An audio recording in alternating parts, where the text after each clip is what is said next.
I think we all can agree that the Ukraine war, or should I say the special military operation that is in no way a war or a conflict or an invasion at all, has been one of the most confusing on record. I call it Schrodinger's war because we have so many instances of seemingly mutually exclusive statements both being true and both being false. Completely contradictory news reports, often coming from the same source, often within minutes or hours of each other. And it seems like a lot of the time everything happens, but also nothing happens. So it is one of the most confused, opaque wars I've ever seen. And I haven't seen that many in my lifetime, but you get what I mean. And I think the core of it, and I've been thinking about this a fair bit, why this whole thing is so confusing and it's so hard to predict where it's going, is we really have very little idea what Russia's war goal is. The collective West, Zelensky's war goal is pretty clear. Russia has to withdraw from all of its captured territories, including Crimea, and Russia needs regime change and probably some sort of reparations to rebuild Ukraine. We have a general idea of what it is they want, but we really have no idea what it is Russia wants. And I don't think Russia really knows what Russia wants. I think it's very much dependent upon success on the battlefield, how the whole rhetoric war is going, and what kind of losses they're taking, and more recently, how many times Ukraine fires missiles at Moscow or other civilian targets in an attempt to cause a panic inside of Russia. As I've said many times, I think initially in the lead up to the war, what Russia probably wanted was Crimea confirmed, Ukraine at least partially demilitarized and given a pledge of eternal neutrality that it would never join NATO, and some form of special autonomy or independence or incorporation to the Russian Federation, whatever they could get a deal on for the two Donbass republics.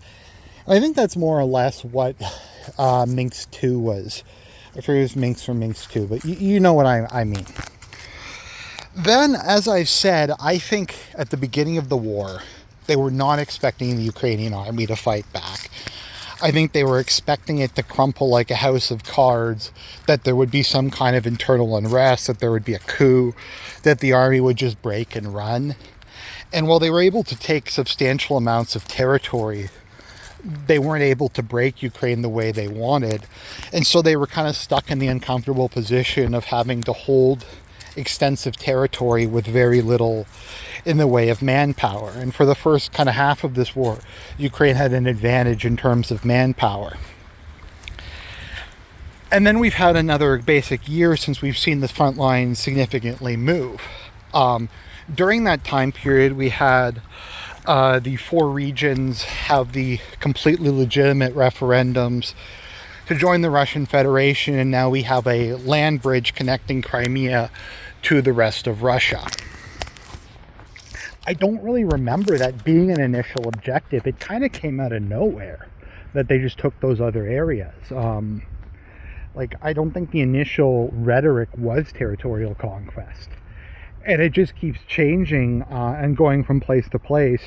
And we have them call it the territory of Ukraine now. And we have the Russian agents talking about how Ukraine's going to be partitioned with Poland, and they're going to make the new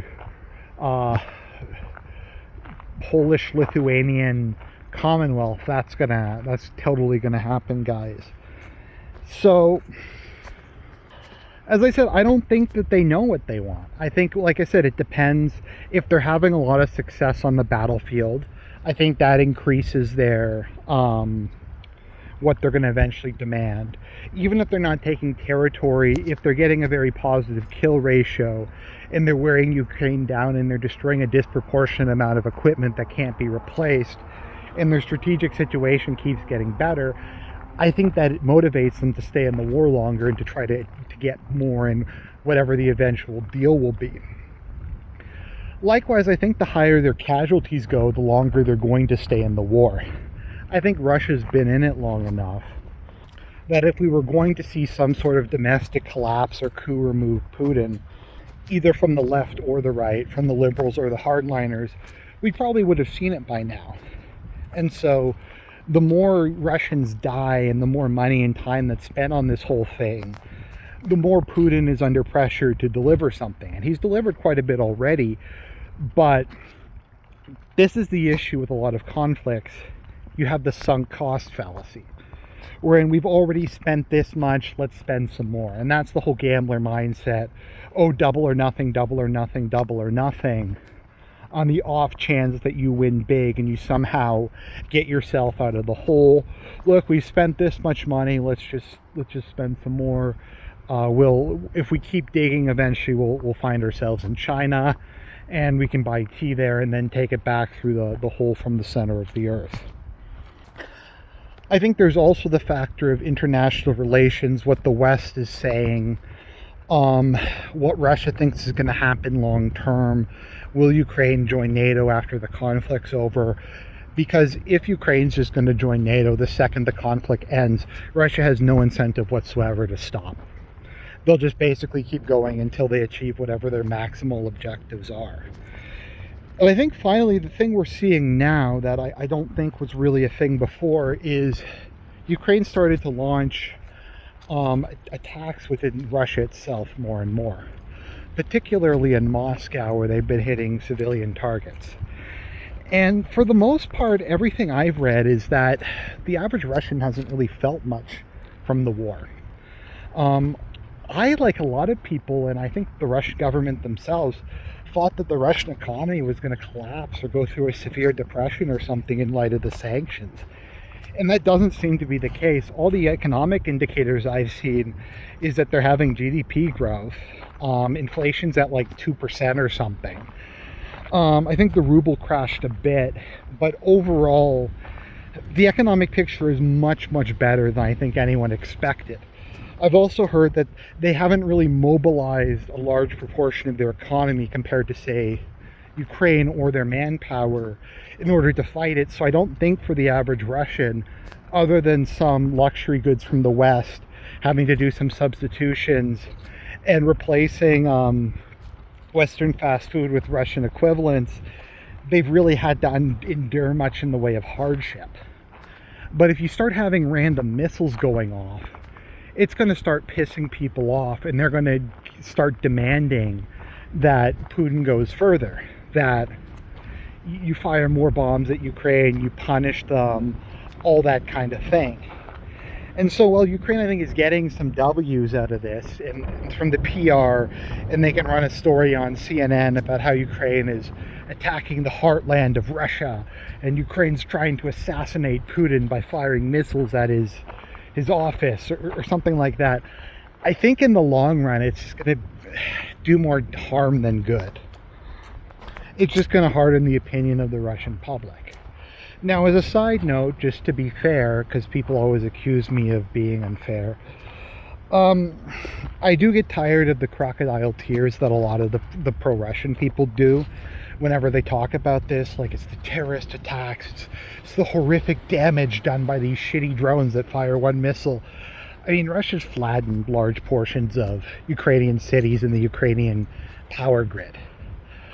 It's even if we're going to take the perspective that all of their attacks were intended against military or economic targets and not to cause panic, they've done so much more that, like, to cry about this like this is some sort of big deal is disingenuous, to say the least.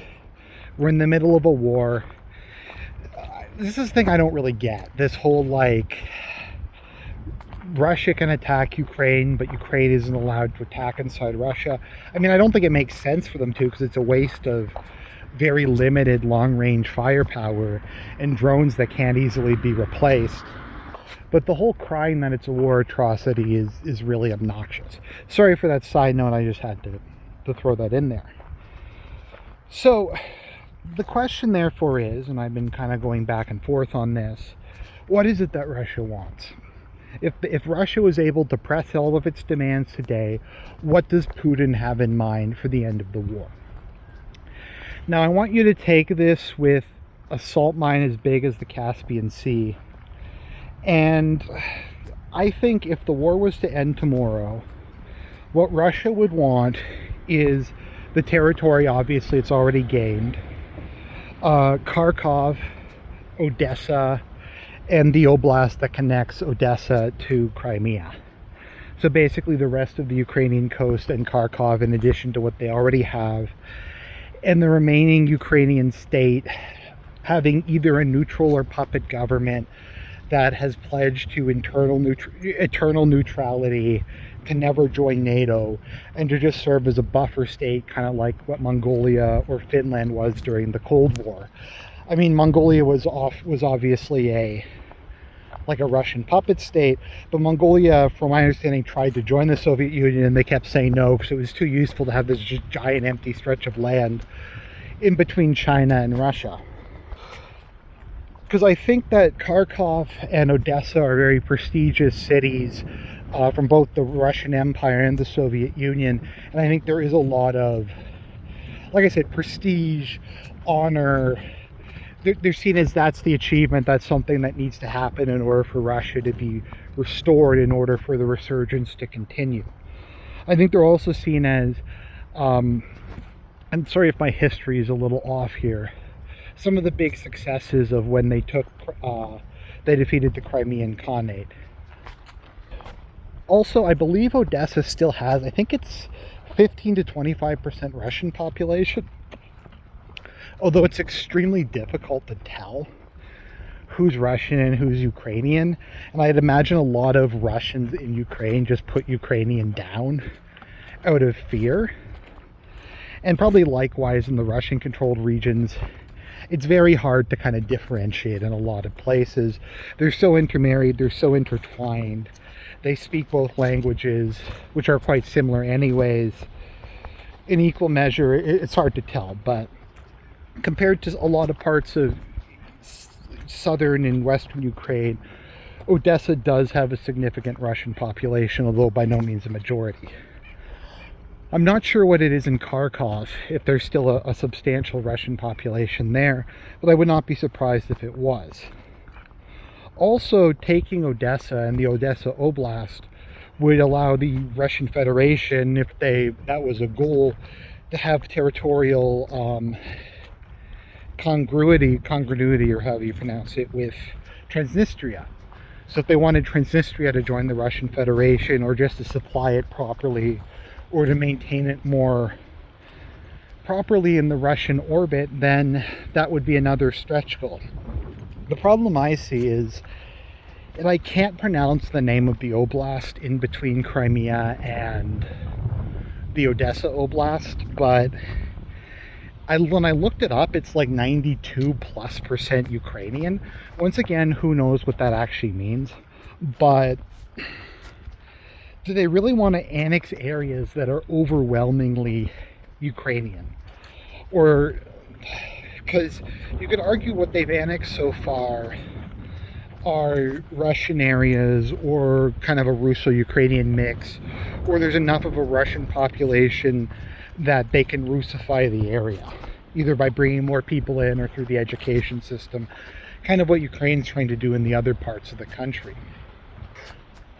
So do they really, and I've said this in the past, I do think that if you had and the US State Department did a public opinion study in Crimea prior to Euromaidan, and I think if Crimea had been given a free vote, under whatever circumstances you want, they would have voted to join the Russian Federation.